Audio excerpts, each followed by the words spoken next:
How about that? I bet that fixed the problem, didn't it? I worked some magic over here on the equipment. All good? Yeah, I had the microphone off. I had the microphone off. You know what? I can raise crops. I can work cattle. I can make elderberries sing in the moonlight, but I don't know how to work this equipment. So, anyway, all good, all good. But it's good to see you guys. We've got a lot to talk about tonight. If you're on TikTok, I see you over here, TikTok. Make sure you keep hitting that like button, and let's see if we can get us up to 10,000 over there. And good to see everybody here on YouTube, guys. Thank you, Kimberly. I appreciate it. I'm doing great. I know I look rough today, guys. I apologize. The pollen is getting to me. I spent most of the day up on the farm today, and I didn't have time to clean up when I got back. So you just get what you get tonight, right? You get what you get tonight. So, listen, we have a lot to talk about. All kidding aside, there is a lot to talk about tonight. I really have a lot that I want to cover, and then I want to answer all of your questions as well. And I really want to spend some time tonight on YouTube and see how many folks that we get that come through here that are new, give them a chance to get to see the content and ask questions and that kind of thing. But I'm really looking forward to it, guys. I really am. So we're going to give it just a minute here to let people join. Don't forget over on TikTok, guys, if you would keep hitting that like button to get us up on the FYP. And we're going to go from here. Today was a little bit of a tough day, Lori, up at the farm. I'm not going to lie. So we're kind of in the hot and heavy of it right now. I've got two different ways I raise these specialty crops. So first of all, we do mushrooms.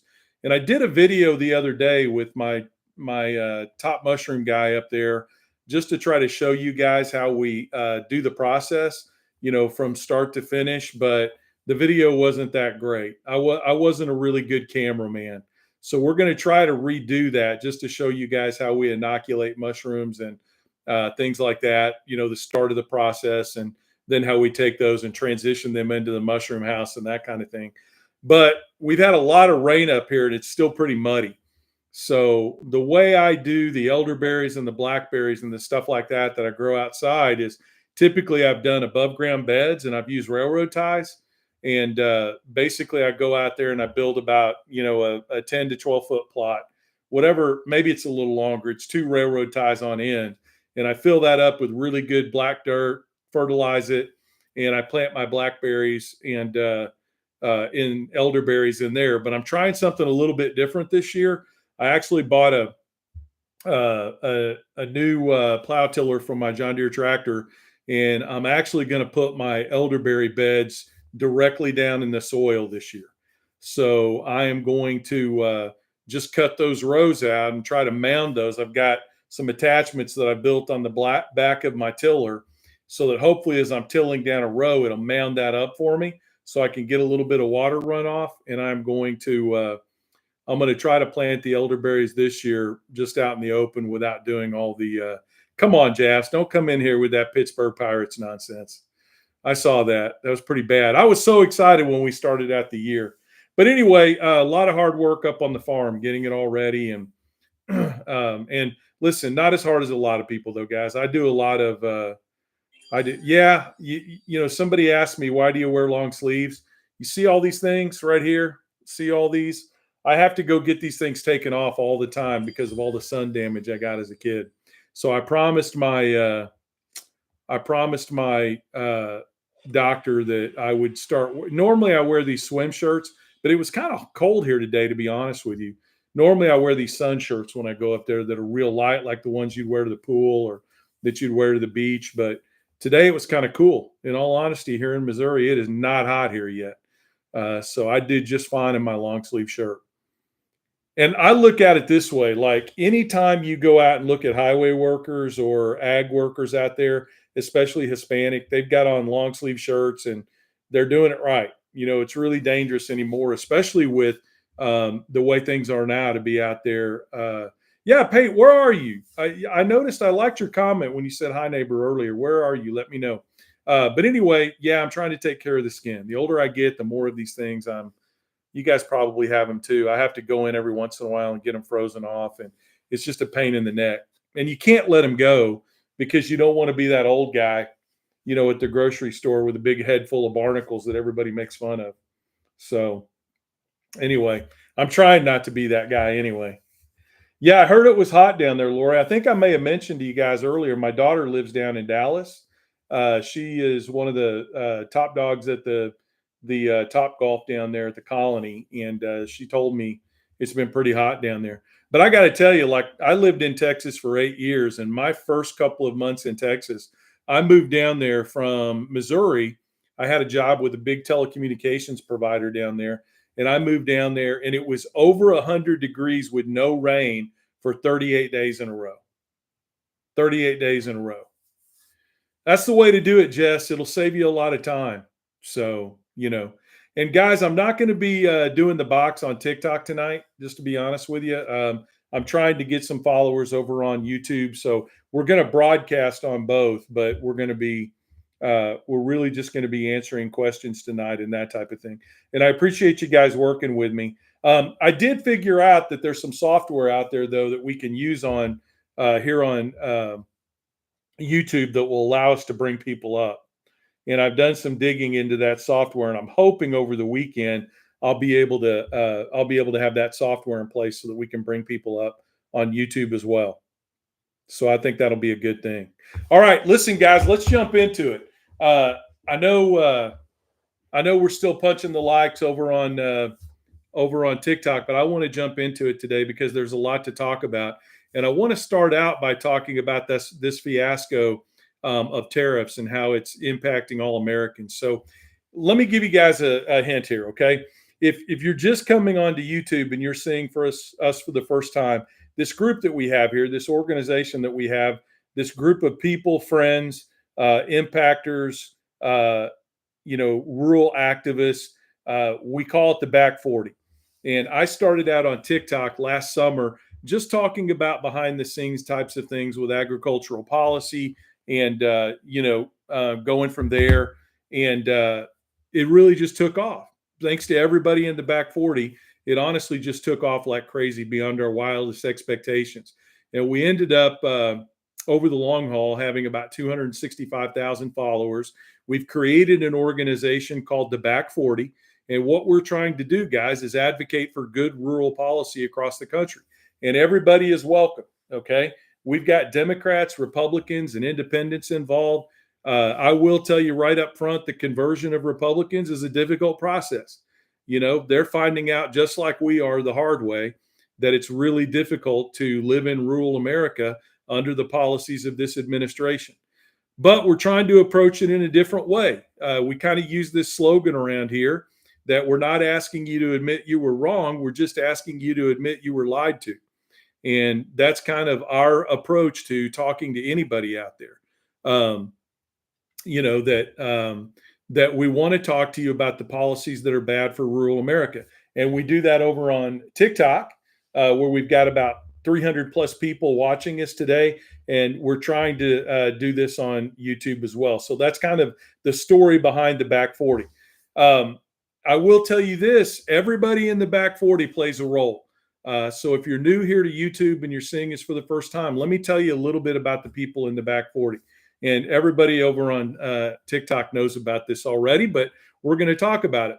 If you're part of the Back 40, you become part of a family of people that are activating for good rural policy across America. So we started out with Will, just basically doing videos and people watching those and me trying to spread the word. And now we have a lot of people who are part of the Back 40 that have gotten active in their local communities. They're doing their own videos on social media, talking about how these policies impact them and their families. They're going out there and they're attending their local city council meetings and their local school board meetings. And just this week on Tuesday night, we had elections here in the state of Missouri, and all across the state of Missouri, people from the Back 40 played a role in getting some really good candidates elected across the state. I had a couple of people that messaged me from the St. Louis area that said, "Hey, Will, you'd be really proud of us. We kicked all of the white nationalists off the school boards up here in 2 different large schools in the St. Louis area. And we're really happy to see education being put back into the hands of educators." So these are the kinds of things that we're fighting for in general and in rural America. So we're glad to have you guys as a part of it. I want to talk about these tariffs first, okay? And again, what I want you to do if you're new here, if you're a Republican or an independent, even if you're somebody that supported Donald Trump, I want you to take off your political hat for a minute, because I want to talk about these tariffs in the general sense and how they've been bad for America and how there's no plan, okay? Because these things are really bad. Just this week alone, I talked about this on the live on TikTok the other day. Just this week alone, well, actually, you've got to go back to last week on Friday. China revoked the international export license for 3 of the largest soybean distributors in the United States of America. Basically said, your export licenses are taken away. You can't export soybeans to China anymore without special permission. So across the board, these tariffs on China, which I don't know if you guys caught it, are not 104%. They're not 114%. The administration clarified this week because everybody was so confused about what the actual Chinese tariff was. They actually said today, no, it's at 145%. And we've talked about this a lot in the past, guys.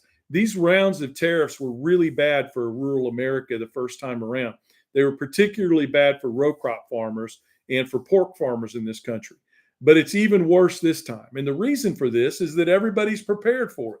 The one thing about Donald Trump is that he tells you exactly what he's going to do. So China was really prepared for it this time. They had no disease going through there. I mean, all the folks in the back 40 can go through these bullet points. I don't even have to. If I ask him to tell you in the comments, why is China prepared this time, they could tell you. But first of all, they don't have any disease in their pork population, and they've got a great pork population. And secondly, they've become best friends with Brazil. Whenever you were a kid, did you ever get into a fight with your best friend or a good friend, and all of a sudden you see him playing with somebody else and you get extremely jealous? That's kind of what farmers are going through right now, okay? We told the Chinese, take it and stick it where the sun doesn't shine with our tariffs, and they skipped down the road, down the sidewalk to the next housing division, and they cuddled up to the Brazilians, okay? They cuddled up to the Brazilians. So Brazil and Argentina and a lot of these South American countries that raise row crops, they used to sell China about 13% of their row crops that they buy from around the world. Well, now that number is 43, 44%.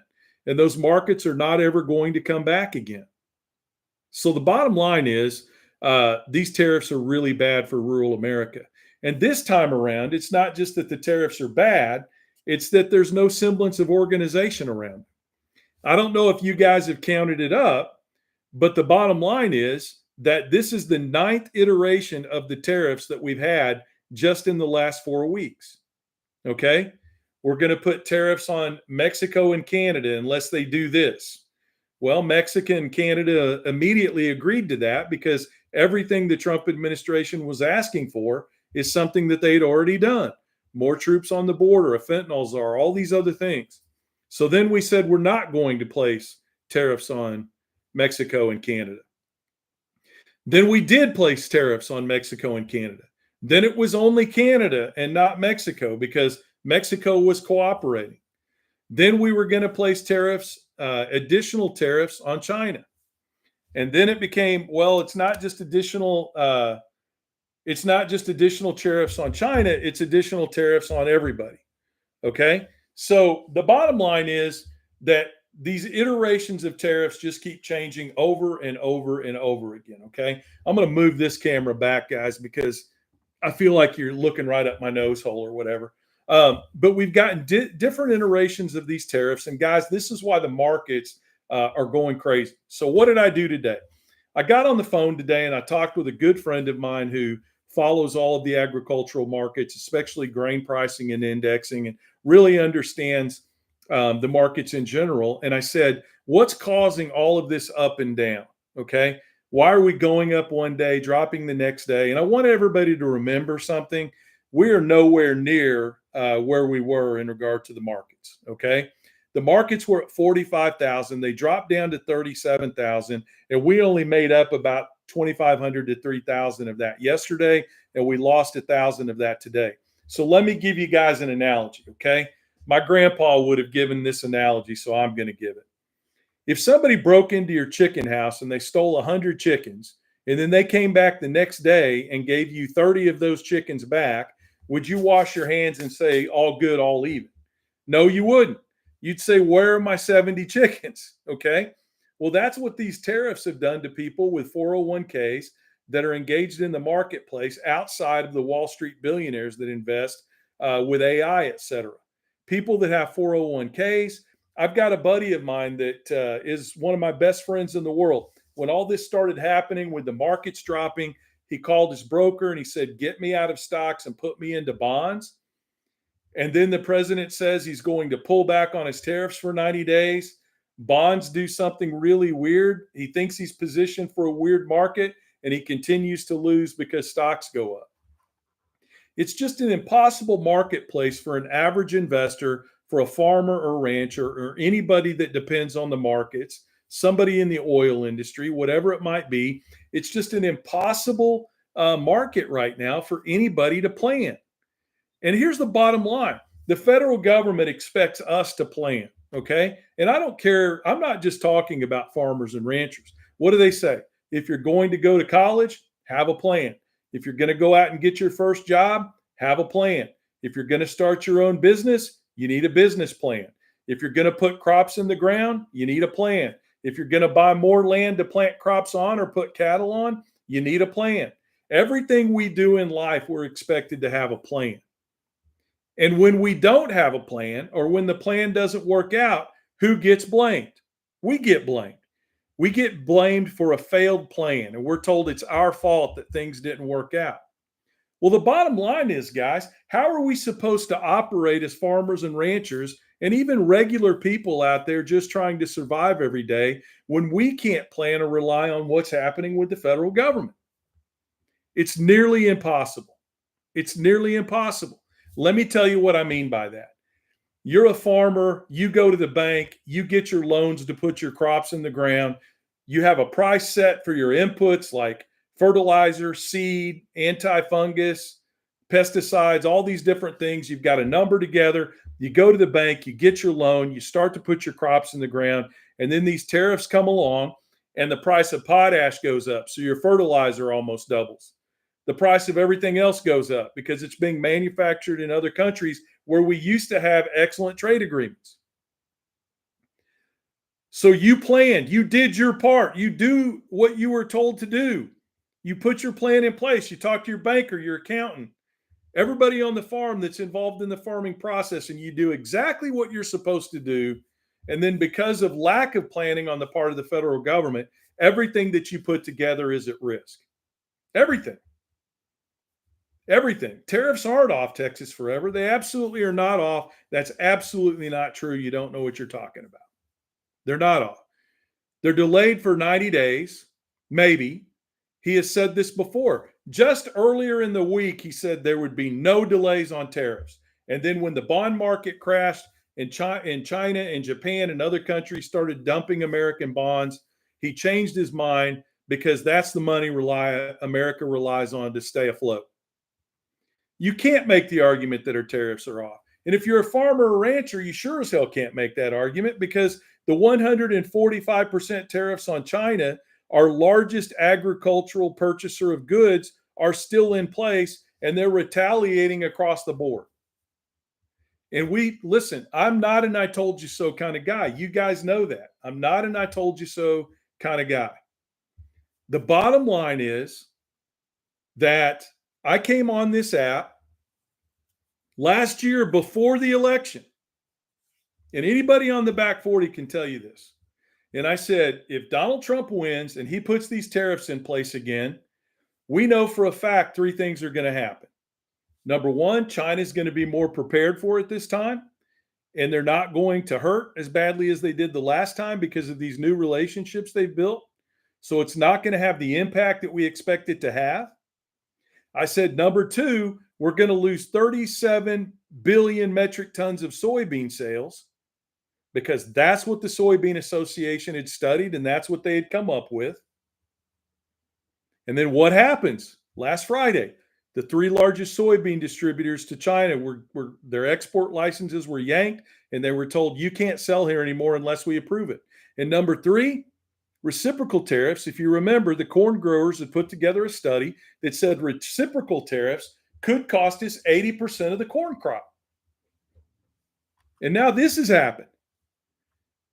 And that's the reason why the USDA secretary went into Iowa last week at the beginning of the week and said, we're going to roll out a $523 million, let me say that again, a $523 million program to increase the amount of corn that we use in ethanol production. Well, guys, what's the analogy I want to? I can't use the analogy that I wanted to use because it's not social media appropriate. Let's use this analogy. Let's use the old little boy with his finger in the dike. Okay, 37 billion metric tons of soybeans is hundreds of millions of dollars, billions of dollars. Okay, over the long haul, if you consider that being sold every year. Okay, a $500 million program that's going to increase ethanol production with corn is not going to make up for 80% of our corn exports going away.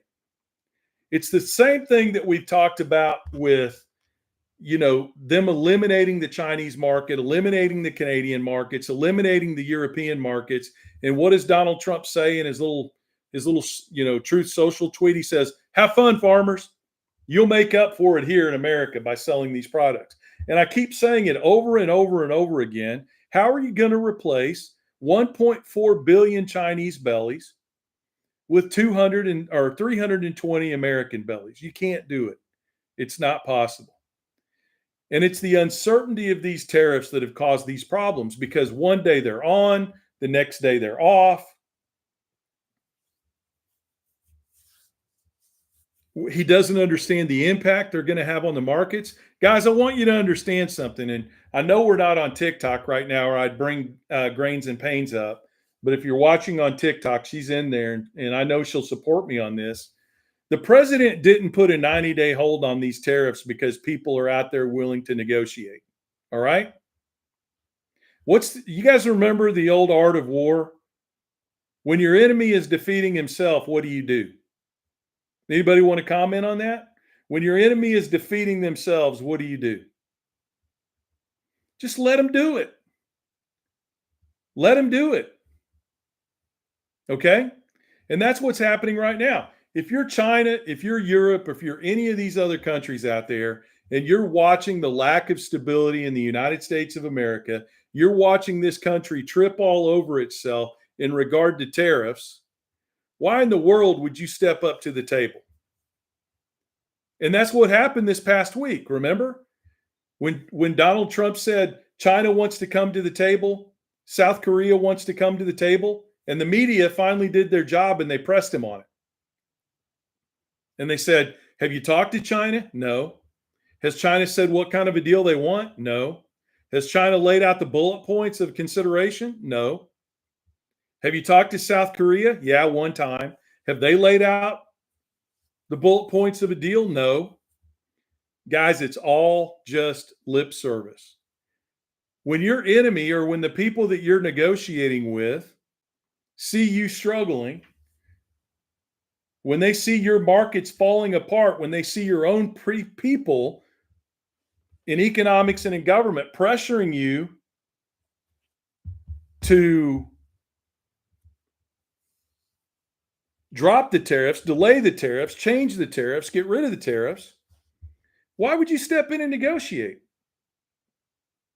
I mean, your enemy's got his pants down and he's running around the chicken house. Why would you step in to help him? Okay. So it's not the fact that all these people wanted to step up to the table that these tariffs got dropped. There's a very specific thing that happened. Okay. And that is the bond markets took a crap. You guys all know how it works. You don't have to be an expert in finance to know how it works. You guys know how it works. People here in the United States and around the world, especially foreign governments and big investment firms around the world, they buy U.S. bonds. They invest in the United States of America because we have the number one economy in the world. And something really weird happened with the bond markets the day before yesterday. Something really weird happened. We had this negative inverse reaction that we typically don't see when the market's falling. When stocks are going down, usually bonds are a safe place to go. But there was this weird thing happening where stocks were going down and the bond market was taking a dump.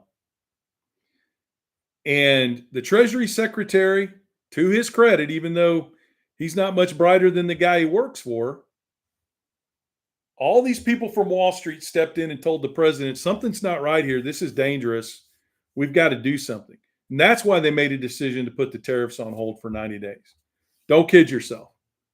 It wasn't because the administration is paying fourth dimensional chess and everybody's stepping up to the table to negotiate because they're scared of the president. It's because we don't know what we're doing. And the bond market recognizes that, and it went crazy. And I'll tell you something else. I want an investigation into what happened because, these stock market people call these like dead cat rebounds or something like that. I guarantee you there's a grift in here somewhere. You tell me here in the comments on YouTube if you think I'm wrong, but I guarantee you there is a grift in here somewhere. Okay? I would love to know who in the Trump family, what associates, what people in the administration, what Republicans in Congress bought in at the bottom of this dip, knowing that those tariffs were going to be put on hold for 90 days and knowing that the market was going to come back in the way it did the next day. I would love to see an investigation into this. We don't get that advantage. We don't get that advantage. When I take those mushrooms and transfer them from that tent out into the mushroom house, I have to play all the risk in that. I might have $240,000 worth of mushrooms growing in there. And if I get mold, they're gone. If I get too much moisture, they're gone. If I get any disease, they're gone. I don't have anybody calling me up and telling me, hey, Will, don't put them in there because in 19 days, you're going to have a mold go through there that's going to destroy your crop. I don't have anybody calling to tell me, some Nostradamus out there calling to tell me, hey, Will, don't go on that 10-day vacation and leave those elderberries out there without somebody to water them because we're not going to have any rain for the next 23 days. And it's going to cost you your elderberry crop. Nobody's doing that for me. Nobody's doing it for you. Hell, if you've got time, you're calling your 401k or your broker, if you even have one, and you're asking them, get me out of stocks and get me into bonds where I'm safe. And then you do that, and these guys play games with the market and you lose money over there. And I want to see this investigated. Because it's not just your standard, hey, the market went down, it corrected itself a little bit. It was a good time to buy in. And I got to say something else, guys. I'm not a part of the oligarchy, but I do okay. All right. But even I don't have the dispensable cash income or cash flow to throw market money into my 401k. And then when the market crashes, if I have another person say, well, this is the perfect time to buy in. I can't tell you how many of my good Republican, good old boy friends who during C-19 were experts in infectious diseases who have now become experts in the stock market that are trying to tell me, well, this is just a great time to buy in, Will. Use it as an opportunity. Shit, man, where are you? Where do you live? Where do you live where somebody's got $100,000 laying over in the closet that they can just grab and, throw into the stock market to buy at the dip? We're all losing money out here. Now, more power to you if you have it. There's nothing wrong with that. But I want to see an investigation because I guarantee you there's a grift there. I guarantee you there are people in this administration, around this administration, part of this administration, friends with this administration. Because the bottom line is, guys, the way things are traded today, it only takes 15 minutes. That's all the heads up you need. For those of you that don't know, a lot of the stock houses, if you decide you're going to buy 10 shares of Apple, the way they make their money is when you place that order, they jump in ahead of you, buy those 10 shares and sell them back to you for fractions of a cent more. And that's how they make their profit. We don't have that technology. We don't have those relationships. So we're all out here not only trying to live our regular lives and raise our crops and raise our cattle and go to our jobs, but we're playing in a system that's rigged against us.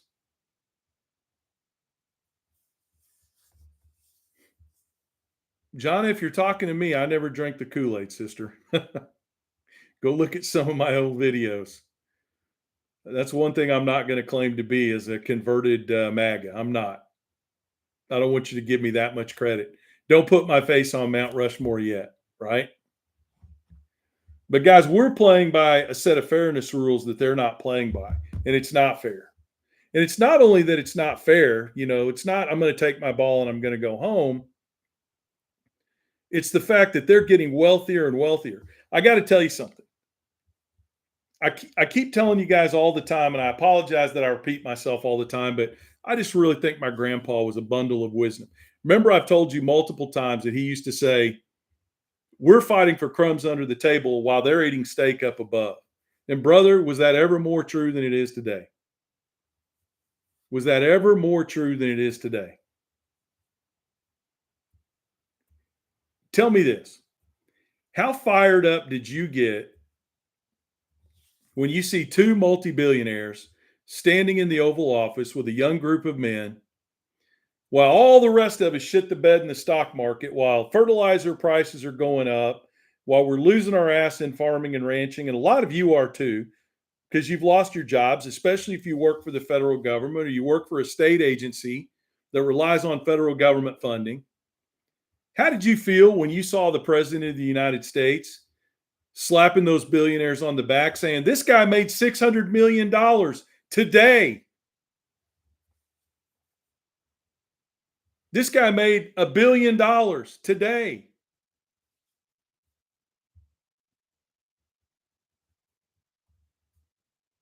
I like my presidents with a little skin in the game for the average American person. I'm sorry, I'm old school.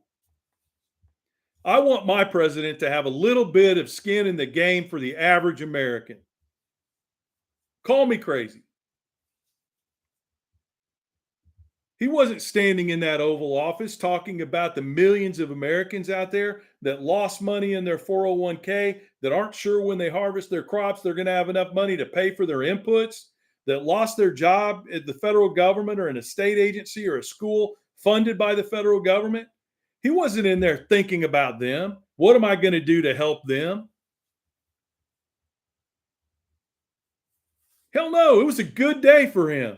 It's a good day because this guy made over $1 billion and this guy made over $600 million. That's a good day. You can't argue this. I don't care if you're Democrat, Republican, or independent. That is wrong. And there's a time in rural America where we knew that before we listened to 40 years of talk radio in the barn and at the job site. I would not have had to come on social media and make this argument. You know what people would have told me in rural America if I would have said this to them 40 years ago? No shit, Sherlock.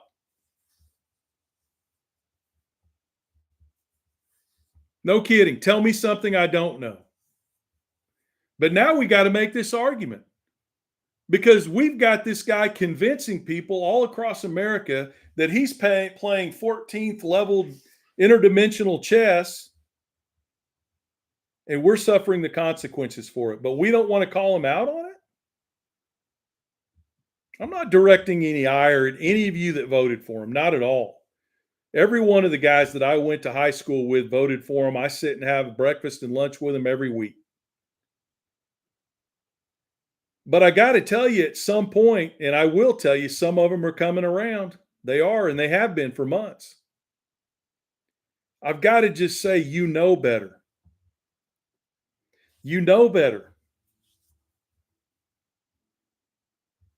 Another thing my grandpa used to say is, and I know he didn't originate this because I've heard other people say it. Another thing he used to say is, if you're wondering whether or not something you're doing is right or wrong, or what impact it's going to have on the people around you, just imagine if somebody else was doing it to you. It's a play on the golden rule. The people where I come from, and and this isn't a country thing. This exists all over the world. Some form of the golden rule exists everywhere. But my grandpa used to say, if you want to know if what you're doing is right, if it's the right thing to do to other people, how would you feel if they were doing it to you? And if you just use that simple rule, let's apply it to politics for a minute. So if you're in here and you're a Republican, I want you to just listen to me for a minute. Or if you voted for Donald Trump, I want you to just listen to me for a minute. Okay? What would you do if Barack Obama or Joe Biden had placed these tariffs on Canada and Mexico and then took them off and then put them back on again to Canada? What would you do if they put these tariffs on China and then said they weren't going to do it and then put them on again and then raise the tariffs and then raise the tariffs again and then said China was coming to the table and then admitted China wasn't coming to the table and then put tariffs on everybody? More importantly, what would you have done if Barack Obama or Joe Biden lied about the tariff amounts? Can you imagine the things that would have been said about Joe Biden if he would have taken the dollar difference in trade between Vietnam and the United States of America, divided that by the overall trade number, and then divided that by 2 and said that that was the tariff that Vietnam had on America? Can you imagine? Can you even imagine for a second the hooting and hollering and hooting that would have been done by people that support Donald Trump, saying that that was voodoo math, that that was democratic economics, that's George Soros economics? I mean, just imagine. What would you do if Joe Biden came out to a site where a factory was being built that Donald Trump had put in place during his administration and took credit for that factory? Something that had already been in the works for 5 years. The funding had been put together by Trump, and Joe Biden went and stood in front of that factory and said, "Look what I did." What would the results be? What would the results be if Donald Trump at the end of his administration would have tried to get $15 billion for farmers and ranchers and tried to get $20 billion more put into the farm bill, and the Democrats had stopped it and said, no, you can only have $10 billion. And oh, by the way, we're going to put it on hold until Joe Biden comes into office, and then we're going to give away that $10 billion and say Joe Biden did it and not Donald Trump. What would the hue and cry and outrage have been? What would it have been? You know the answer. You know the answer. I don't have to tell you. If you're right, you wouldn't mind somebody doing it to you if you're going to do it to them. If you think it would have been wrong for a Democratic president to do it, then it's not right for a Republican president to do it, and vice versa.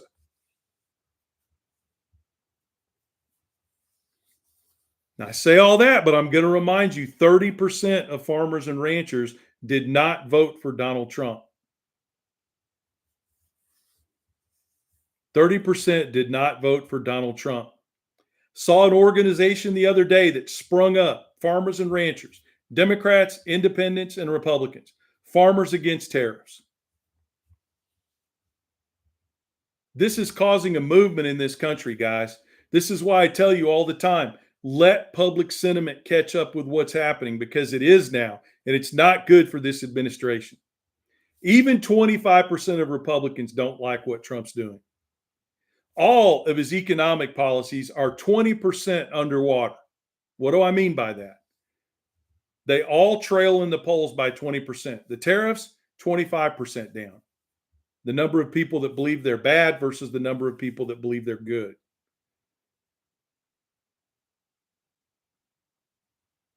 If anything, the president shows a penchant for backing down because his ego won't allow him to persevere a failure more than a couple of days. It won't allow it. But the problem is there's a country at stake here and an economic system in place here that suffers by his indecisiveness and his bad decisions, right? It suffers because these decisions to go one way and then pull back and go another way and then pull back, it doesn't happen in a vacuum. It doesn't happen in a vacuum. The markets respond. Companies are trying to decide, where do I set my prices for all kinds of inputs, not just farming and ranching. Any of you that have a business out there or work for a business, you're at the mercy of cost. Anybody that's an entrepreneur will tell you that they've got to have a product in order to survive. So when the situation comes down to, do I buy the inputs that I need so that I can create a product that I can sell? Or do I continue to employ the same number of people that I employ, put the same amount of money into marketing, et cetera? Those inputs are always going to win. If not, it's the death spiral of a business. And I don't care if it's farming, if it's televisions, if it's telephones, if it's widgets. If you start to say, I'm not going to buy my inputs, then your business is starting its death spiral right then.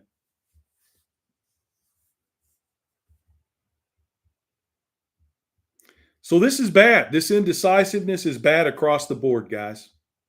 It's bad across the board. And that's why we reversed on the tariffs. Not because people are saying this is the strongest president ever, calling him up and saying, hey, Donald, this is the president of Vietnam, and I'm going to be there next week. You've scared me into negotiating with you on tariffs. It's not happening because of that. It's happening because the bond market's laid an egg. And all the key economic players, especially on the Republican side, came to the president and his economic advisors, and shit, are we going to talk about that in a minute, and said, this isn't going to work. Bad things are happening. We're about to see a serious bond market crash. So he pulled back. And if you don't believe me, just listen to the president. What did he say today? He said, yeah, there are a lot of bumps and bruises in this transition. That's the understatement of the century. There are a lot of bumps and bruises in this administration. The understatement of the century. You think, President Trump, that there are? You think there are a few bumps and bruises? Yeah, I think you're right. The one thing he's gotten right so far on the economy is that he's screwing it up. He recognizes that. His recognition of the fact that he's blowing the economy apart is the one thing he's gotten right about the economy.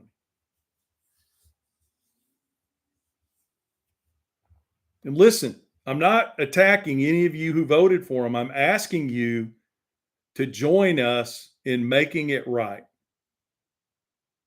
That's what I'm asking you to do. I'm not asking you to admit you were wrong. I'm asking you to admit you were lied to and that we can't thrive in a system like this, especially if you're in rural areas. And it's not just farmers and ranchers. What if you're a mom and dad out there in rural America or even in the cities that voted for Donald Trump, and now you're finding out that Head Start's going to go away and you're going to have to start paying for daycare? Not only is it a great educational program, but it's a great daycare program. As a matter of fact, it's the number one daycare program in rural America. And its funding is on the chopping block. Its funds have already been partially cut. If you live in rural America or you live in an urban area where Head Start is the primary source of pre-K education and daycare, and you lose that, I remember when I became a single dad, I've told you guys this story before.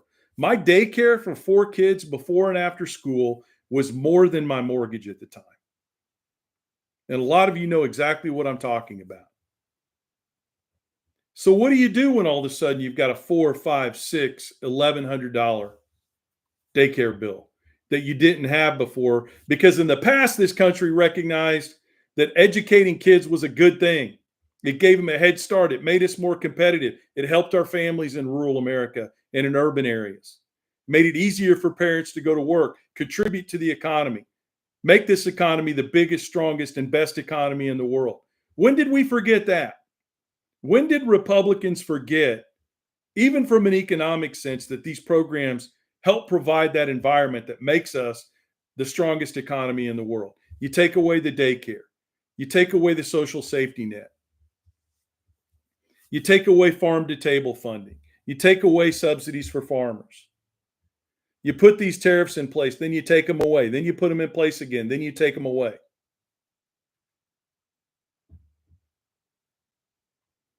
How are we all supposed to operate in this uncertainty? I have talked to people this week, and I have received messages from people this week that have told me, I don't want to say their names because they're sharing information with me, but I've heard from people that work from the farm services. I've heard from people that work at the USDA that there are thousands of more positions that are about to be cut. And it's not just that they're scared to death that they're going to lose their job, guys. These are people that are committed to farmers and ranchers. They're committed to keeping our rural way of life alive. They're committed to keeping our small farmers and ranchers in office, in business. These are people that care about what they do, and we've tried to make enemies out of all of them. We've tried to make enemies out of all of them. And why? Because we talked about it before. It's easier to break up with the guy that treats you like crap than it is to break up with the guy that does everything he can to make you happy, right? So you demonize federal government workers. You demonize the USDA. You demonize farm services. You demonize the VA. And then when you get your ilk, your following, to hate everything about the federal government and the people that work there, you cut it. Well, guess what? Most of the American people are not falling for it. When we went out to that protest at the VA in Springfield, Missouri, there were Republican veterans out there that said, this is a bridge too far. This is a bridge too far. They're even firing veterans that are providing health care to other veterans. We do that purposefully. We do that intentionally. Veterans appreciate it. We poll them on it. We ask them, why do you like it when veterans are hired to take care of other veterans? Because they've been there. They know what I experienced. They know what I've been through when I came home. They know what my family went through. They lost their marriage like I did because of PTSD. There's a reason why we hire veterans to work at the VA. And we're cutting thousands of them loose every day. That's not right. I don't care if you're a Republican independent or a Democrat. That's not right. The VA ranks 26% higher in surveys than regular hospitals do. Veterans give almost every VA facility in this country a 4 or 5-star ranking. Overall, it has an approval ranking of 94%. Private healthcare comes nowhere close. You've got to go to Cleveland Clinic, Mayo Clinic, KU, Barnes, Sloan Kettering. Those are the kinds of hospitals you have to go to find satisfaction rankings on par with the satisfaction rankings that veterans give our VA hospitals. But we're still cutting them. We're still saying that it's better to privatize these things in the long run and let veterans go to the same hospitals the rest of us do, where they can wait for months and months and months to get treatment, than to continue to provide care through the VA, which has a 94% approval rating with veterans. But I guess it doesn't shock me coming from the guy that said veterans are suckers and losers.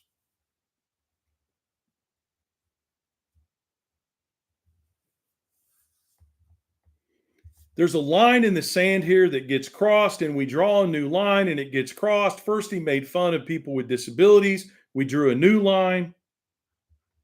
Then he said what he did about doing anything you want to be able to do to women. And then we draw a new line. And then he let the Russians come into the Oval Office without anybody there for security reasons. And then we draw a new line. And then he tries to get the president of Ukraine to make shit up against his political rival. And then we draw a new line. And then he tells his people to burn down the Capitol. And then we draw a new line. And then he lies about the election being stolen and tries to dismantle the legal system that's in place and places all kinds of onerous voter requirements through the Republican Party around the country so that 12 million people that were able to vote in the past can't vote right now through legal suppression. And then we draw a new line.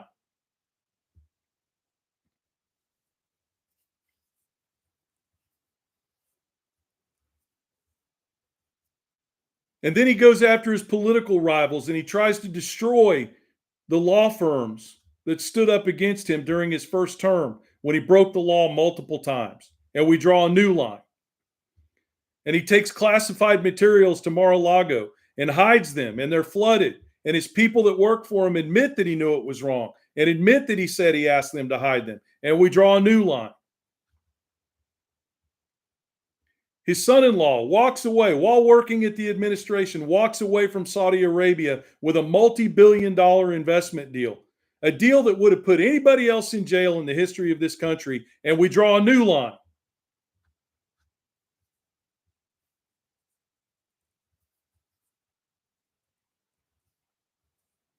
And then we go after the Canadians that died on Normandy Beach with us and the Europeans who died on Normandy Beach with us, fighting for the survival of the free world against tyranny abroad. He goes after them. He puts them down. He tells them they're not good partners. Their sons and daughters laid on the same beaches and bled right next to ours. But he takes the NATO agreement, wads it up, and throws it in the trash can. And then we draw a new line.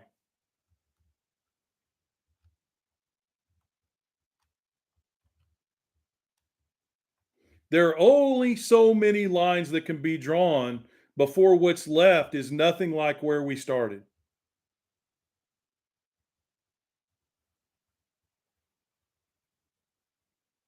And then he says he gets to determine what due process is, not the Sixth Amendment to the Constitution of the United States of America. And then we draw a new line.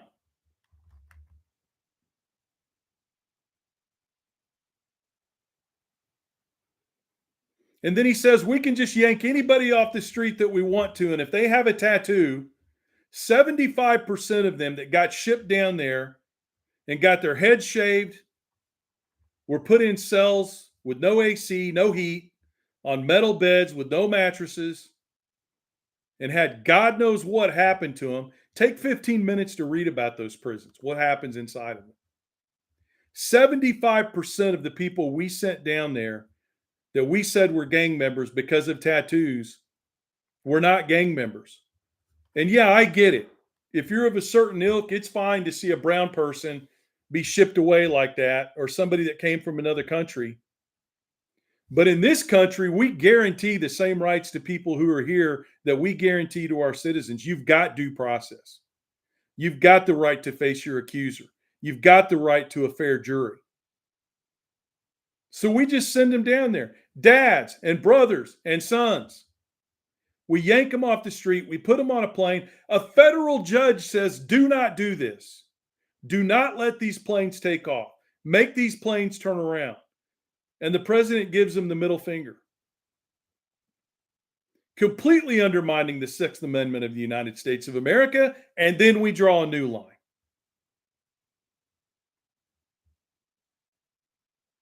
We have a proud history in this country of people that have worked for the federal government, that have a history of education and knowledge and understand how things work. And this president decides he's going to take a guy, Peter Navarro, who has no economic background, who wrote a book with a fictional character that said tariffs were good, that used an anagram of his own name. And everything that's happening right now is a direct result of the fact that we've got a guy running the economic show that wrote a book with a bullshit fabricated economist in it that said everything he's doing is good.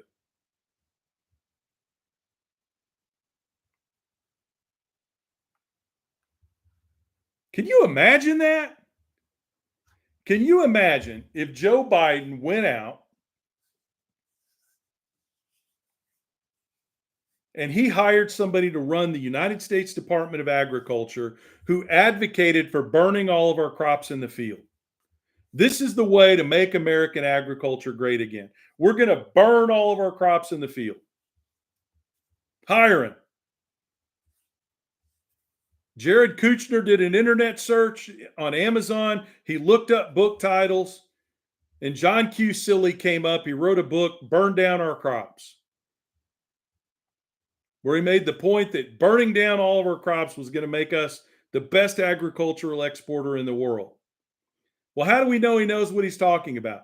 Because he wrote a book with a fabricated agricultural expert that said burning down the crops is the best thing for agriculture. Hire him. Put him in charge. Let's decide agricultural policy based on this guy's opinion and attitude.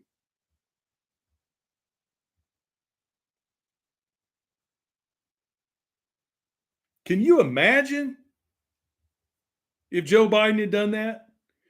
This really happened, guys. I'm not pitching you a screenplay here, okay?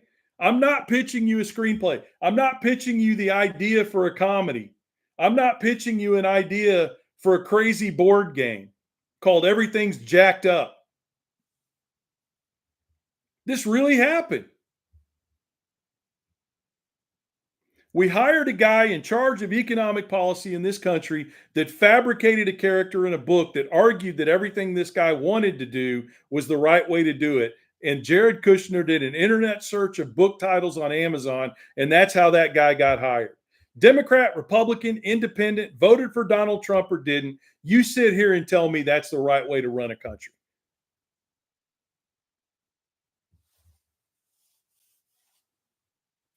You know it's not. You know it's not. That's why I'm telling you, I'm not asking you to admit you were wrong. I'm asking you to admit you were lied to. Because I'm going to tell you, there's a whole part of this country that just wants to write you off. You voted for him, whatever you get, you deserve. If you lose your farm, fine. If you lose your ranch, fine. If you lose your business, fine. If you lose your health care, fine. If you lose your daycare, fine. If you lose your subsidies for your disabled child, fine. We don't care because you're getting what you deserve. But here on the back 40, we're trying a different approach. And whether or not it's successful is going to depend on you. All we're asking you to do is admit that what's happening right now is not working, and the only way to solve it is to work together for change. Because when you Republicans who supported Donald Trump call those people that you elected into office and you tell them you're pissed off and you're not going to stand for it anymore, that's going to mean more than if somebody like me calls. I guarantee you, every time the phone rings at my congressperson's office, the minute they pick up the phone and hear my voice, their eyes are rolling like a bowling ball down that alley. But if you do it, it means something. And you know I'm right. You know I'm right. Because a lot of you were raised the same way I was. And if we were talking about anything else besides Donald Trump, you would be, yep, that's right, Will. Yep, you're right. You hit the nail on the head, brother. You hit the nail on the head.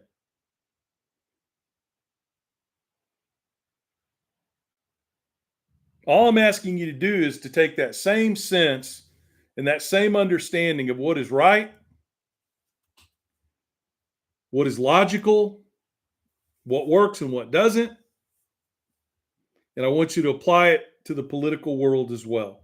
Because if we can get back to that common sense, we can correct what's happened. Hold on, guys. Got a little TikTok puzzle piece here that needs to be given.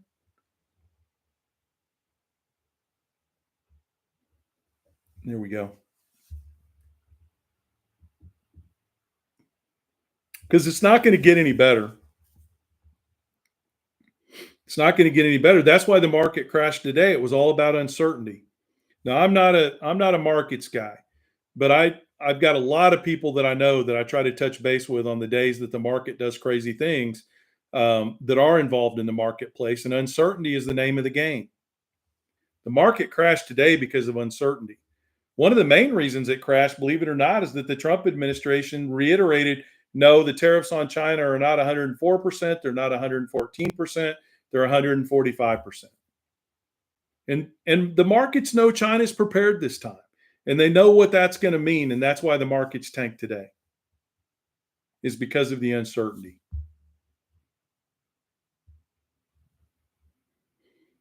Because of the uncertainty. And you just take this, and it's one category after another. One category after another. Our schools, same thing. All across the country, we've got billionaires that are trying to privatize our schools because they're invested in charter and magnet schools. It's happening in almost every state. It's happening in almost every state. It's going to kill rural American schools. Some of you were here with me the other day when I told you that I had an event up in Chillicothe, Missouri, and I drove up there on the back roads instead of taking the big roads, the four lane roads, because I wanted to see some of these smaller communities that I used to drive through when I was a kid. And they're just gone. There's no other way to put it. They're gone. I went through Cross Timbers, Missouri, which when I was a kid had multiple businesses there. It's kind of a little bit close to, Truman Lake. It was hopping. People thought it was going to have a great future. And it's just gone now. The roofs are caving in on all the buildings that used to be businesses in the downtown. I think there's one auction business there now, and that's it. And it was city after city after city. Let me rephrase that. It was small town after small town after small town. Guys, I'm going to change this up a little bit because we need to plug in. I don't want to lose you guys on TikTok because of a bad battery, okay? But it was just devastated. Rural America is being devastated. Some of our bigger communities near large cities are doing okay. The town I grew up in, Bolivar, Missouri, it's doing great right now, but it's in the Springfield, Missouri metro area. When you start to get 50 miles out from a big town, you see it. And it's not just me. Like I'm looking at the comments here on YouTube, and it's like you guys all see it. A lot of you that live out in rural areas, you see it as well. So they're going to take money from our rural schools, and they're going to send it to the cities. And this is what we know about vouchers. Vouchers are used by 75% of the people that use them. Their kids are already in private school. So all it is a reverse Robin Hood, where they take money out of rural America and out of public schools and they put it into private schools.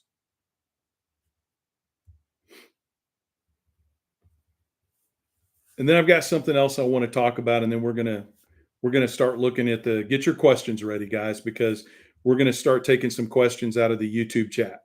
Okay. So get your questions ready. The last thing I want to talk about, and this really concerns me, is I haven't been hearing as much talk lately about women's reproductive rights in this country and how women are suffering under this administration. And no matter what happens, we've got to make sure that we're standing behind the women in our lives and that we're keeping this issue at the forefront. Now, we're doing that here in the back 40. A group came into Southwest Missouri called Sanctuary Cities for the Unborn, and they tried to pass ordinances in Rolla, Missouri, and other towns around Southwest Missouri where it would have been a crime if you would have received reproductive medication through the mail. Your neighbors could literally file a lawsuit against you inside the city limits if you were to bring reproductive medication through the mail to your home. Not only that, if you were driving from one city to another and you drove through the city limits of Rolla or any of these other cities where they were trying to get it passed, if you drove through their city limit on your way to pick up that medication, you could have been sued as well. And the back 40 men, women stood up to defend the rights of women, to say, no way, not in our house. And we defeated it. We defeated it. Now they're trying to pass a law to make it almost impossible for women to vote. The SAFE Act. And we've already got similar laws to this around the country, including some parts of Texas. And for those of you that follow me from Texas, you guys do an incredibly good job regularly of coming on and talking about the challenges that you face down there. But just imagine if you're a divorced woman and you go to vote in an election and you're told that you can't vote because your name doesn't match the name on your birth certificate. I saw the House did pass it. It's not law yet. But they're doing everything they can, guys, to subjugate women and to put them in an inferior position. And this is all, listen, I talk about things now that I never thought I would talk about before. If you would have asked me 15 years ago, would I be going on social media talking about the great replacement theory and this idea that there would be a political party in this country that's dedicated itself to preventing whites from becoming the minority in this country, I would have told you were crazy. I would have. I would have said you're crazy. That's crazy talk. And now it's happening. Not only did they go after a woman's right to choose, now they're going after birth control. They're going after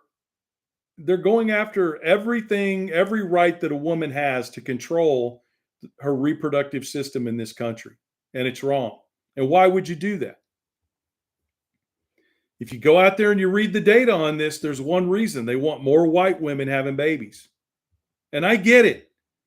I get it. 10 years ago, it would have been crazy to say this. 15 years ago, it would have been crazy to say this. But that's the truth. That's what's happening now. And we can't forget the women in our lives that we're standing up for. They're doing a hell of a good job standing up for themselves, but they still need us. We need to be there shoulder to shoulder, fighting these draconian measures across the country. 100%. 100%. Why? Because it's the right thing to do. Forget politics for a minute. It's the right thing to do. If you tried to pass these laws against men in this country, that shit wouldn't have flown from day one. Imagine if you would have tried to legislate when a man can make a baby, when he can sleep with a woman. It never would have made it out of the gate. Never would have made it out of the gate. But here we are. Here we are living in a country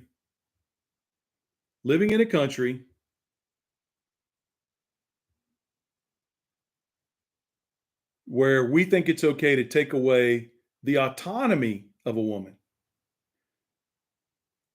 The most intricate, internal, serious, emotional, family-oriented, healthcare-oriented aspect of a woman's life.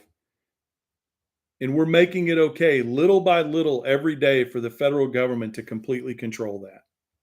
Not my granddaughter's brother. Not my daughter. Not my 3 granddaughters. Not going to happen. Not going to happen. And I challenge all of you men out there, conservative, liberal, independent. Are you standing up for the women in your life? I mean, we sure like to pat ourselves in the back in rural America and say how much we love our women folk, and we do. But loving them means a hell of a lot more than talking about how great they are. It means being there for them. It means being there for them. Even if you disagree, being there for them. Are you there for them? Bob says he is, and I believe it. Yeah, Vanessa, really made me sick to see those 4 Democrats vote for that today. I'm going to get to the bottom of why. Now, let's talk about a couple of positive things, and then we're going to start taking questions, okay?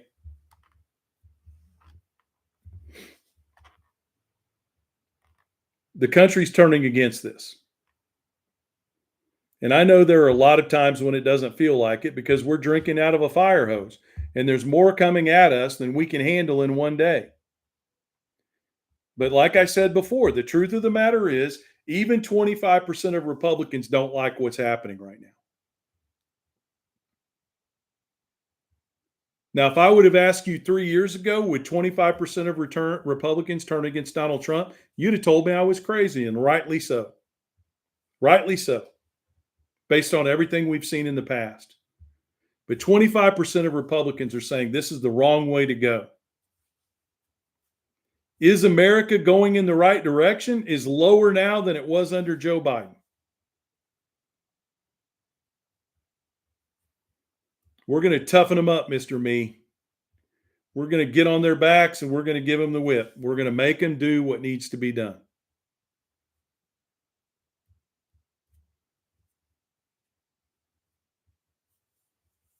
Americans are sick of this already. They're turning against it. Look what happened last Saturday. I've never been so proud as I was last Saturday, the American people. Now, you guys know I'm dealing with a bad hip here and all other kinds of things, but I got to tell you, I was so proud. I went on my phone and I was watching hundreds of thousands and millions of people show up around this country. Show up strong around this country. Minnesota, I don't know what's in the water up there, brothers and sisters, but send some down here. Bottle it up. Bottle it up. Send it down here because we need it. We need it in Missouri. Y'all showed up. Boston, you showed up. Pittsburgh, you showed up. Columbus, Ohio, you showed up. All over California, you showed up. Missouri, you showed up. Proud of you, Missouri. People are pissed, and they're speaking with their voices. They're speaking with their dollars. They're speaking with their emotion. They're writing, they're emailing, they're calling, and they're showing up in force. People are not just going to sit by and let this happen. And guys, it's only going to get bigger and bigger and bigger. Because I've seen it happen on the back 40. I've seen two of the shyest women I've ever seen in my life who swore they'd never be able to make a video because they'd never put themselves out on the line like that. Now they're making videos every day, telling people about how bad these policies are for their family, telling people why we need to get this guy out of there and put policies in place that are good for rural America. I just smile. Every time I see somebody on the back 40 make a video and post it, it's just knee jerk. Like, share. All of you need to be doing that. All of you need to be doing that. Share your stories. Guys, I came on here. I was just a corn-fed, beef-fed farmer and political consultant. I didn't know what the hell I was doing. My first live looked like somebody dropped a fox into the chicken house and then turned the lights off. It was horrible. It was horrible. I've had times when I've had the camera facing in the wrong direction. Anybody can do it. You can do it. Make your voice heard. We'll do everything we can on the back 40 to help you out. If you want to follow the back 40, let me tell you how to do it. Because, guys, it's a fun place to be. I will tell you that anytime I'm feeling down, anytime I'm wondering what this administration is doing next, anytime I feel like I'm a lone voice in the wilderness, I go out to our Discord and I look at the comments in there. I go to our Facebook page and I look at the comments there. If you go to our website, www.theback40official.com, all spelled out, let me say it one more time, www.theback40official.com, all spelled out. Go in there, register on our website. We're not going to spam you. We're not going to sell your data. Just let us know you want to join our Discord, and we'll get you in our Discord. We activate so many different things through our Discord. We activated the movement in Raleigh to stop sanctuary cities. We activated the movement in multiple other southern cities in Missouri. We're organized in 5 states now. Go in there and become part of the Discord. It's a great community. I mean, it's evident by, if you look in here in the YouTube comments, we've got people that have been here since the very beginning, and they're still fighting, and they're still putting in the hard work, and they're still making their voices heard. So go to our website, www.theback40official.com. And hey, while you're there, just so I don't get in trouble for not mentioning it, while you're there, we've been asked to do a podcast. Guys, we're one of the few groups out there trying to talk to rural America without telling them they're stupid, they're idiots, you don't have a chance, we don't care what happens to you. We're trying to go out there and talk to them about what's wrong with rural America and how we can save it. I grew up on a farm. I'm a farmer. I don't want to see this way of life go away. I don't want to drive across Missouri and Kansas and see all corporate farms and no schoolhouses and no communities and no churches and no restaurants and no hardware stores. I don't want to see it all go away. So if you're there and you want to help us out with our podcast, we're raising $50,000 to get our first 6 podcast episodes in the bucket. We're going to have some great guests. You guys are going to love it. I can't spill the beans here, but I can tell you we've got U.S. senators, celebrities, people that are just everyday activists in their communities, all kinds of people stepping up to be on the podcast. If you want to be a part of it, I know, Jaffs, but you're not an Episcopalian, man. I keep telling you, Episcopalians are where it's at. I keep telling you, the Lord's work is being done on the back 40, and we want you guys to be a part of it. We want you to be a part of it. So get out there, join the Discord, go to the back 40, register, make a little donation while you're there. I've been putting all my money into this so far, and I don't mind doing that. I want this to grow. But if you can put a little skin in the game, we really appreciate it. So I want to encourage you to do a few things here. Get your questions ready. Start putting them in down there so I can answer them. Number one, I want you to continue to protest. I know a lot of you are. You've been talking about it in the comments here. I'm really proud of you. I want to continue to see you do that. Get out there at every opportunity and voice your opinion and fight, fight, fight. Fight, fight, fight. It means a lot. I know it's uncomfortable the first time you go out there. Hell, before you know it, you're holding up signs in traffic. Secondly, write those letters, send those emails, make those calls, and hold them accountable. Don't take a canned response as an answer. Okay? Steve, you got to go to www.theback40official.com. And when you register there, you can let us know you want to be a part of the Discord, and we'll make sure that happens. And ours, I believe ours is a closed Discord, yes. But keep up the protest, keep up the writing, and hold them accountable. Don't take a form letter response. When I call my elected officials, like the day that the president did what he did to President Zelensky in the White House, I called all 3 of my elected federal officials here in the state of Missouri. And I said, enough is enough. What are you going to do to denounce what the president did? Well, we're taking a look at this right now. We'll get back to you. No. Russia is our enemy. What the president did today is wrong. Mark Alford or whoever, when I was calling into the different offices, they've supported Ukraine in the past. They know it's wrong. What are they going to do to step up? Don't take the pat answers. We are on Substack, and we're putting more stuff out there every day. So we are on Substack. All right. I want to take your questions, guys. I really appreciate you letting me talk about all these things here at the beginning. You gave me an hour and 20 minutes, but there's a lot to talk about. We have to talk about what's happening, the impacts of that, and what we can do to stop it. And we did that tonight. So let me answer your questions. What questions do you guys have? And if somebody wants to, if we get questions, on TikTok, if you want to type them into the YouTube chat so I can answer them, I'd be happy to do that. What do folks around you feel about masked men abducting students for criticizing? I got to be honest with you. Where I live in Missouri, a lot of them think it's okay. A lot of them think it's okay. And what I'm trying to do is make the argument over and over again. What are you going to do when you disagree with them politically and it's you they're taking away? What are you going to do when your kid decides to be a liberal and they're going to college at the University of Missouri and they speak out against something against this Trump administration and they get jerked off of campus and they get taken away?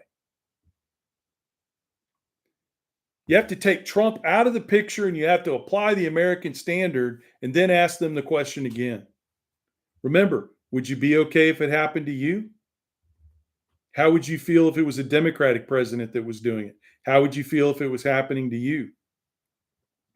But I got to tell you, there are also a lot of Republicans that live around me who voted for Donald Trump that think it's wrong. And they think that what he did to Zelensky and what he's doing in Ukraine is wrong. And those are the people we've got to continue to try to pull over to our side. Listen, I'll give you guys an example. Some of you saw this viral video.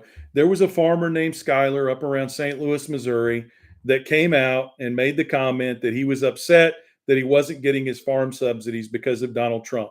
And I did a video in response to that, and I tried to explain to him why we're in the situation that we're in today. And I offered to reach out to him, and he came in our live. And he even said in one of our lives he thought Donald Trump should be impeached. But then what did the administration do? They made sure they got the checks in the hands of the people that were bitching the loudest about not having the money. And Skyler was one of them. And Skyler went right back to pushing the same conspiracy theories and talking the same MAGA horseshit that he did before. And I've got to be honest with you. And I'm just telling you how it is, guys.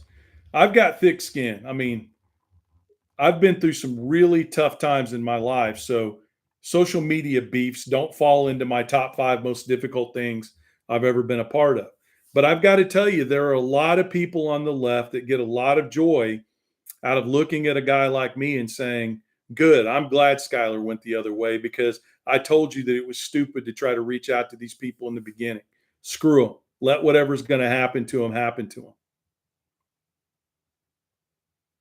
I mean, I can think of 4 videos that were made just in the past week where big creators on TikTok, without saying my name,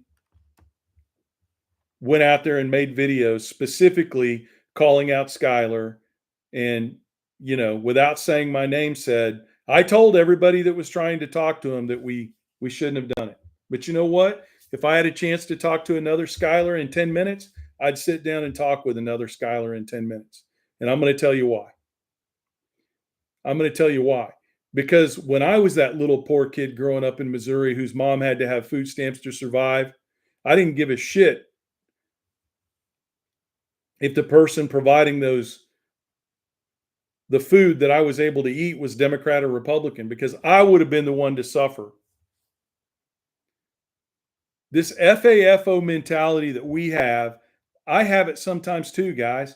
On the night of the election, I told my boys, maybe we're all going to have to eat out of trash cans before we understand what's going on.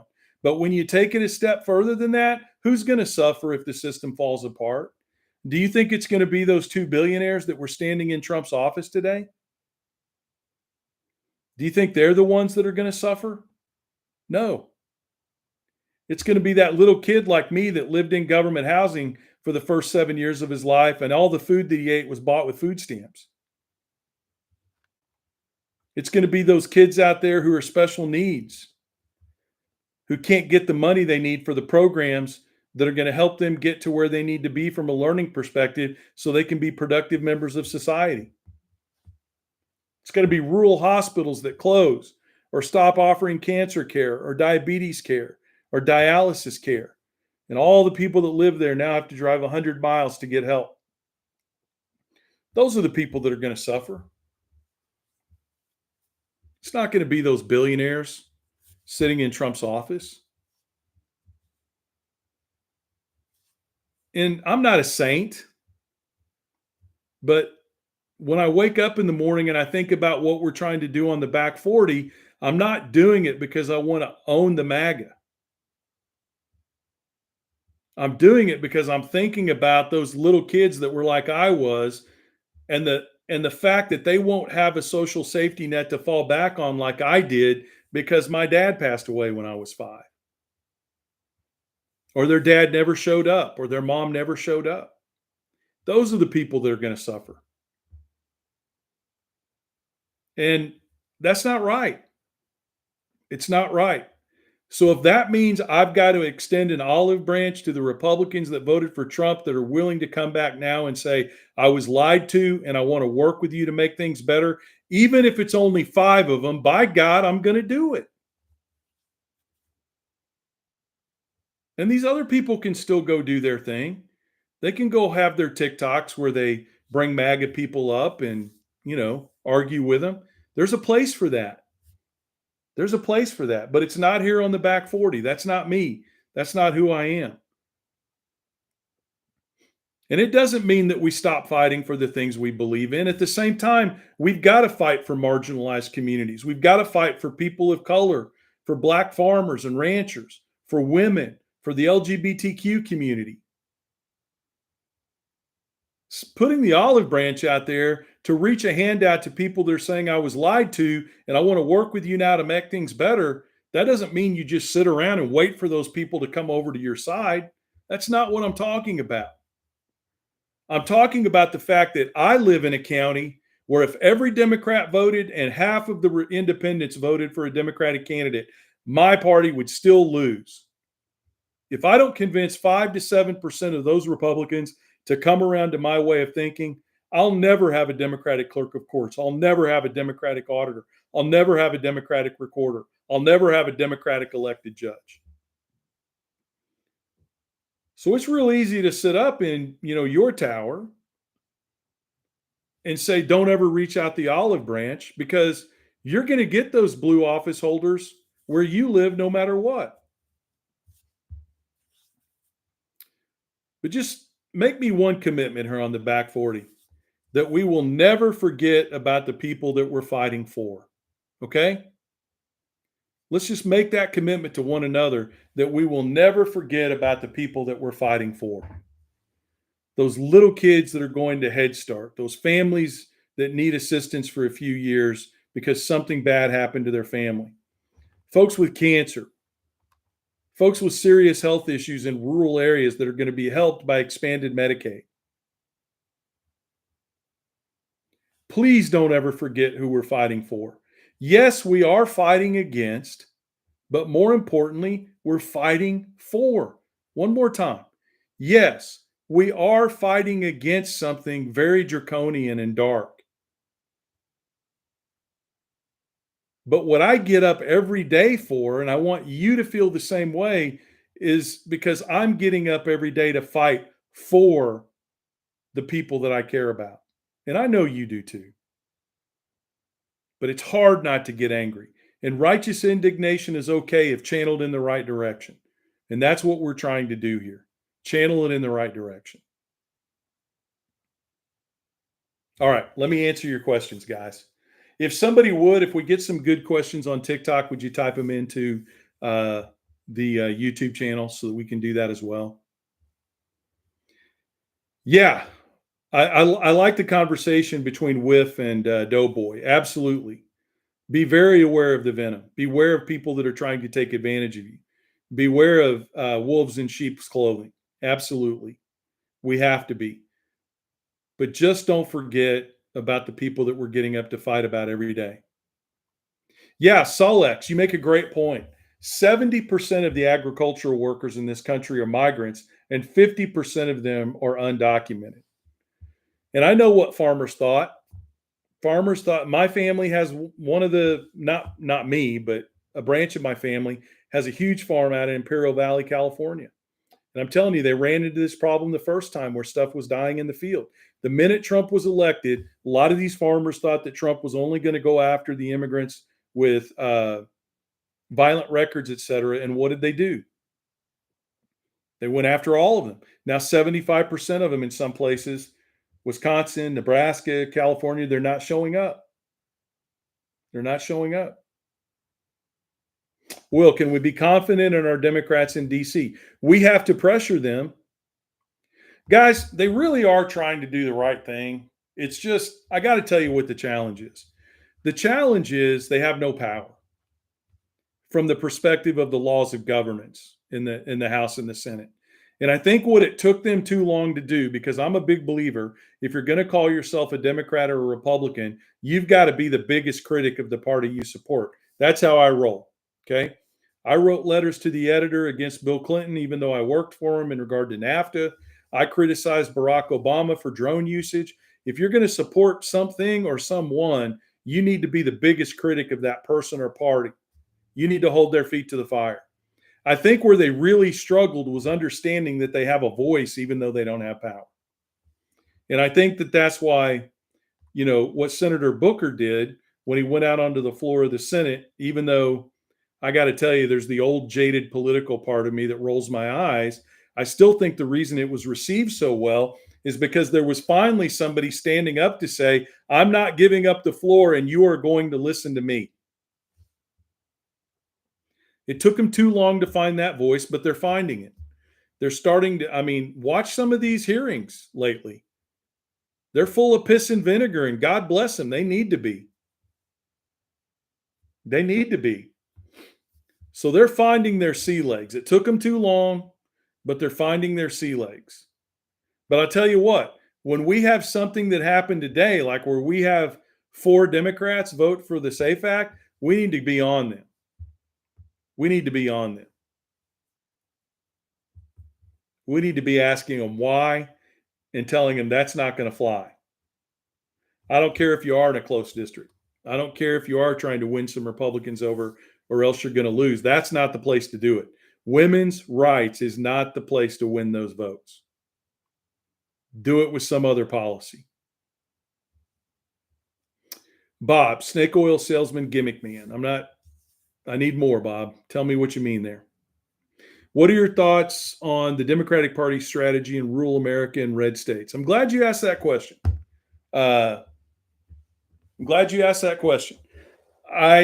am excited to say that the Democratic Party reached out to me last week and they asked me if I would work with former Senator Heidi Heitkamp, who comes from North Dakota, rural area. Oh, I knew that, Bob. I just meant what? Yeah, okay, I got you. I wasn't worried, Bob. All good. We're going to go around the country and do a series of listening sessions around the country in rural America, where we're going to take the concerns of rural America back to the Democratic Party in order to talk about what policies we can put in place. Now, when they pitched this to me, I made it clear, and I got to tell you right up front, they were great about it. I said, I'm not going to go out and shill for the Democratic Party. I'll talk about the things that the Democratic Party is doing right, but I also want to be the biggest critic of my party whenever it's called for. So what they agreed to allow us to do was go out there and hold listening sessions. And we're going to take the feedback that we get from those sessions and take it directly back to Ken Martin, who's the chair of the Democratic Party. We're serving directly on his People's Committee. So we're going to be able to go out there, talk to rural America, and take those concerns directly back to the chair. And the idea is we take those concerns back and it gets translated into policy. That's okay, Doughboy. Your mind's wasting away like mine. We're getting old, buddy. But I'm excited about that. I'm excited to go around this country and talk to rural people and give that feedback back to the Democratic Party. And I am going to be talking about the Democratic Party and what they're doing right. And I believe Ken Martin is going to bring about change in rural America. The issue that we have now that's working a lot better is that I think that we've got rural people talking to rural America now. I'm part of the Democratic Party. We'll be there, Maureen. You can count on it.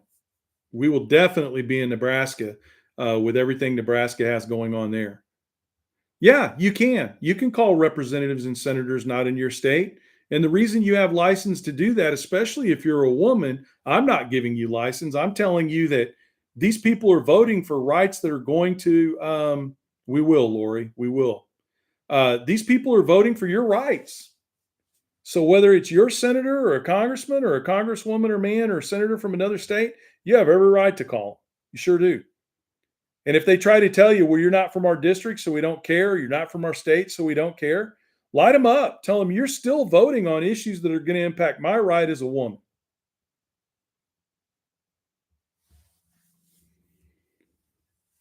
Catch my whiff. Will, I think more left voters need to try to think politically before they spend their money as much as they reasonably can. Yeah, I agree with that. I agree with that.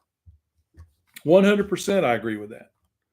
We need to have a lot more conscientious spending. And especially when things like, I don't know if you guys saw it today, but in the back 40 on the Facebook page, and I think in the Discord, we had some folks down in Ava, Missouri that posted a picture of a business down there that was saying some horrible things about women. And we called them out. We went right to work. Went to their social media, went to other places, made it clear to all the women that live in that area, when your HVAC breaks down, don't call these guys. Yeah, loud and proud, you're going to get those forum replies. Keep reaching out. Show up at the protest at their office. They're getting it. Listen, guys, I'm a political consultant in rural America. I've been trying to help Democrats get elected in rural America for over 30 years. The one dirty little secret, I belong to a group called the American Association of Political Consultants. And when I go to these meetings, I'm sitting side by side with, I'll answer that question in a minute, Kathleen, I promise. I'm sitting side by side with Republican consultants. And what do I always tell you guys on the back 40? First of all, they make fun of their own people.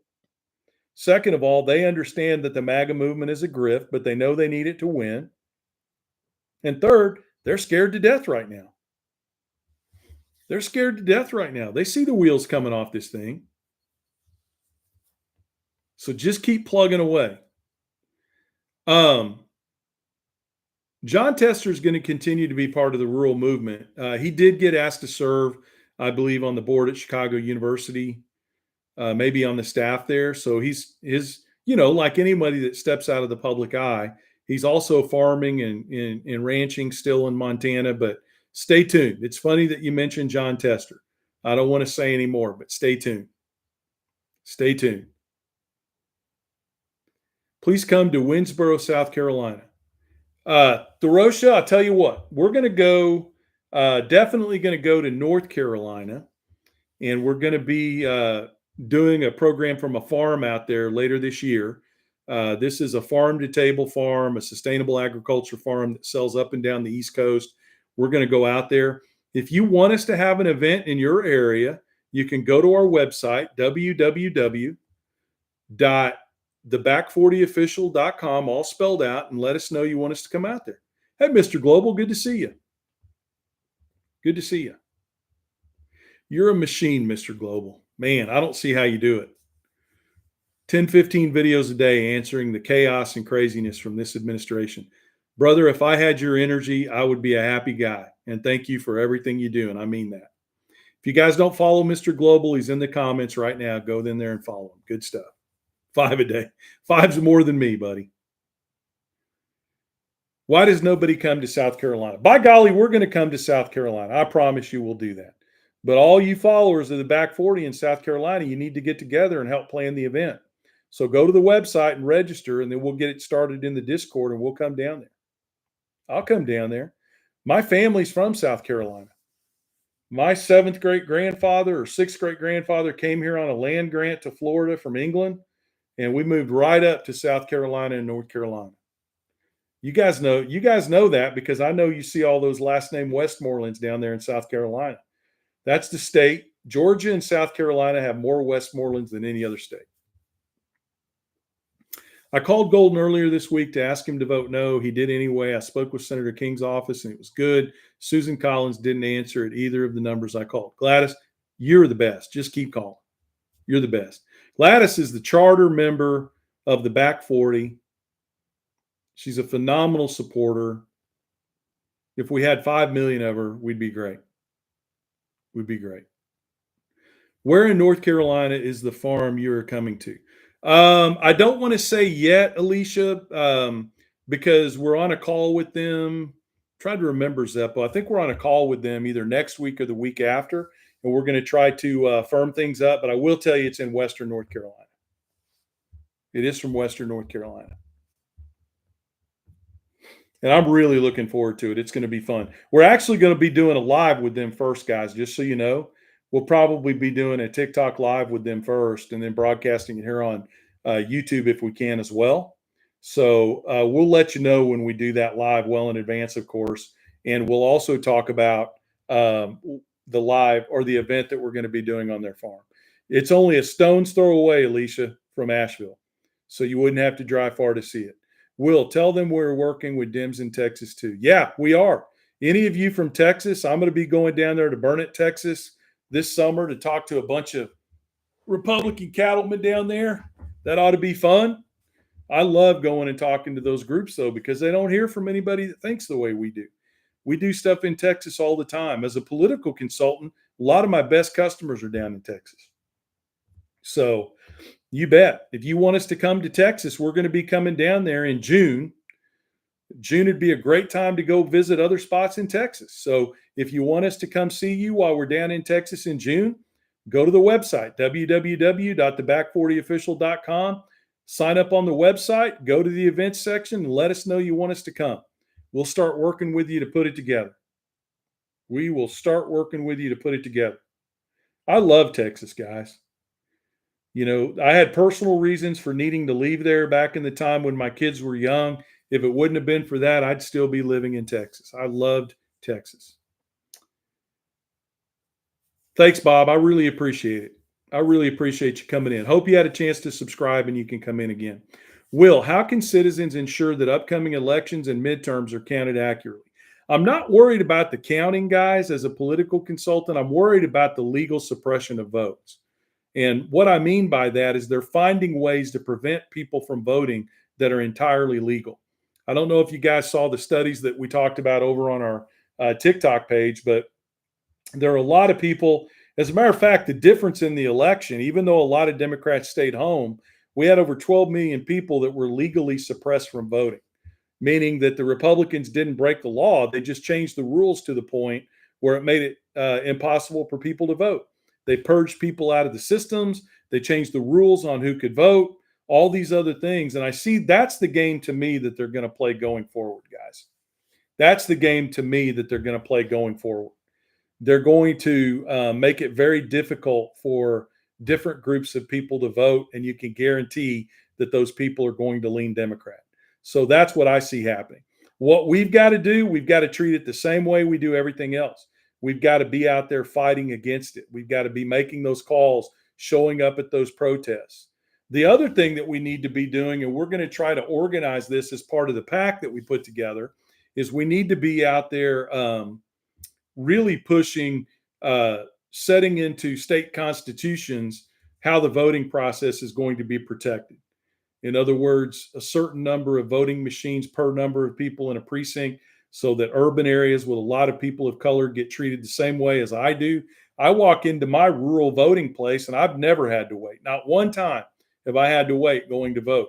There are places in St. Louis where you have to wait for 7 hours if you're an African-American person going in there to vote for your candidate. That's not right. It's got to stop. Are there billionaire cattlemen?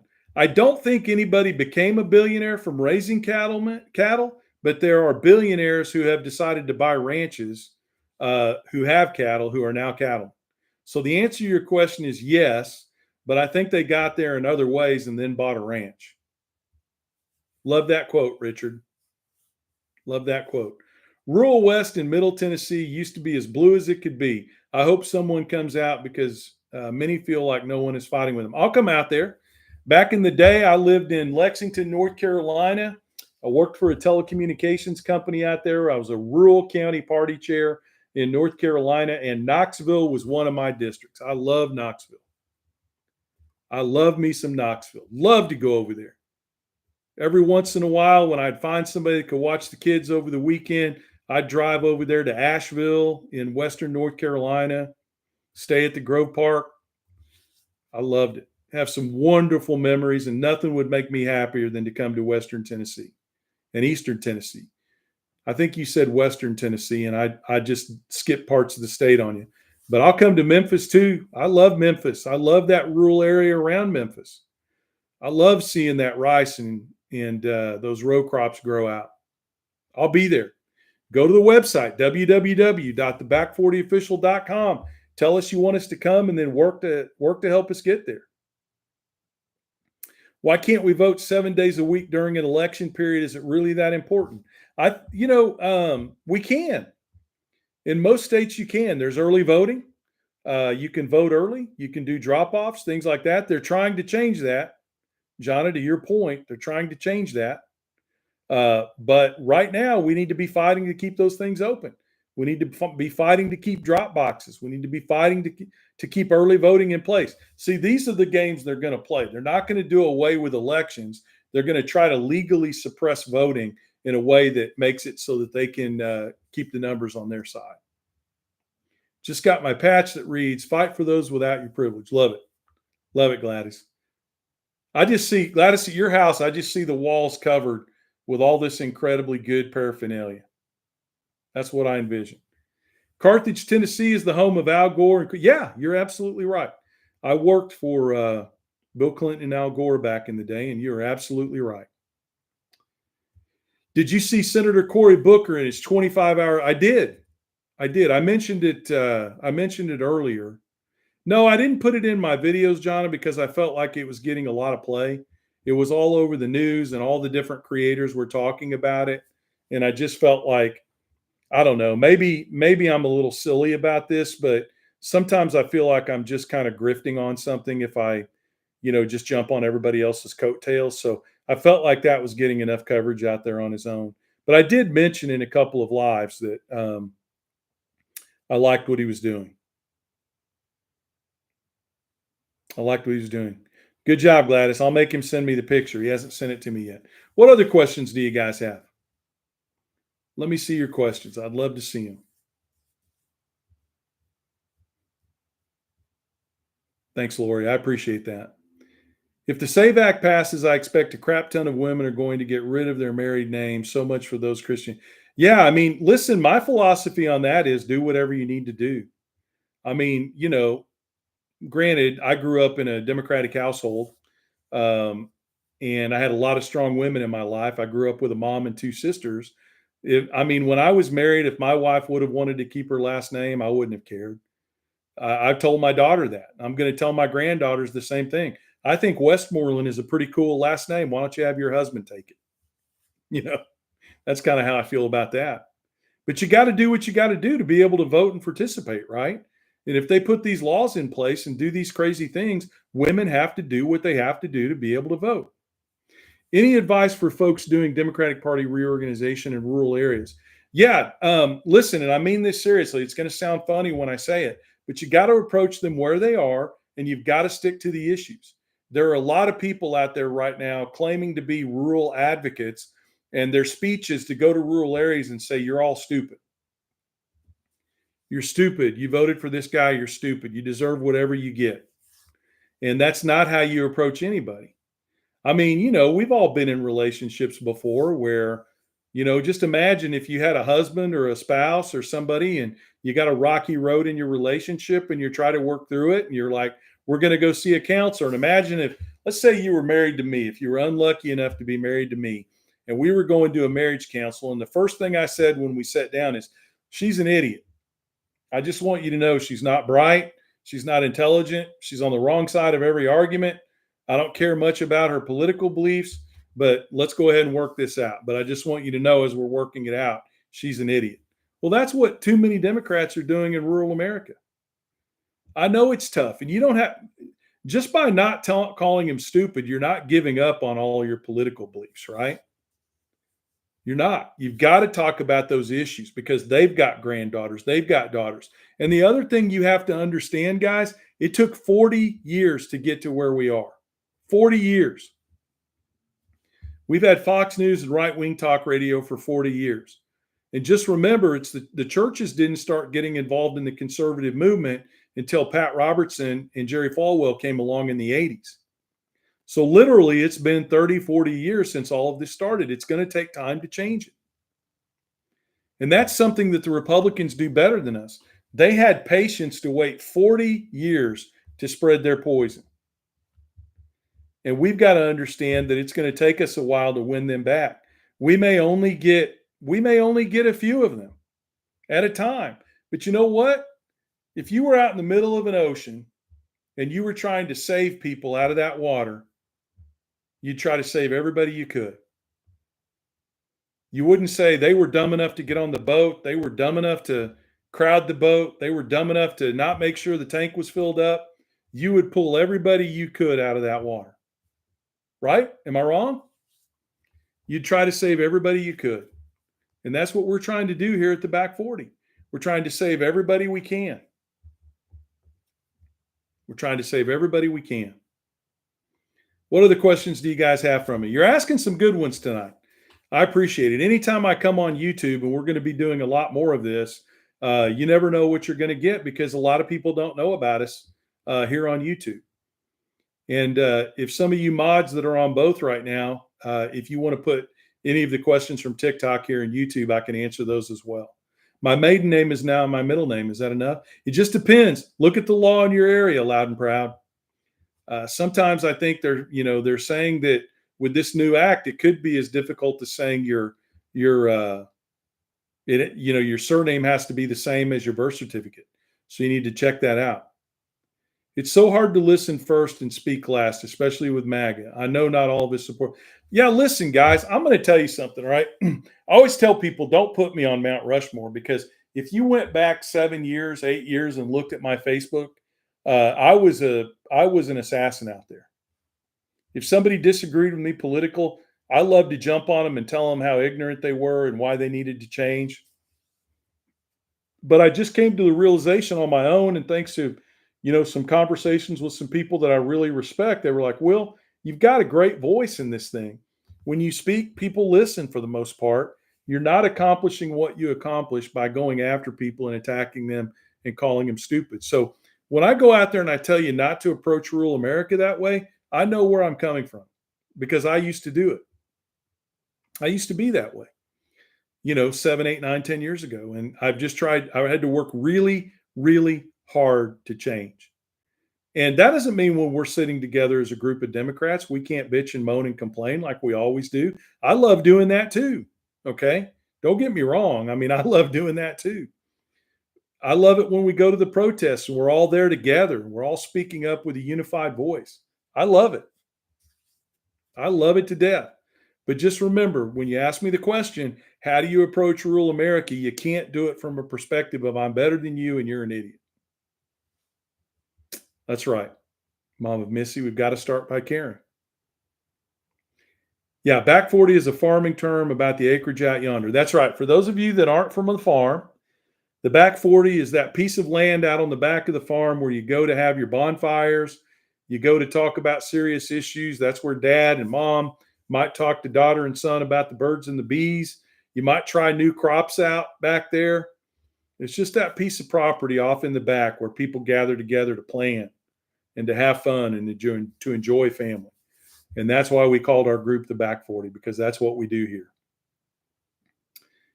That's what we do here. Yeah, even though it's true, Woods. I mean, in some cases it is.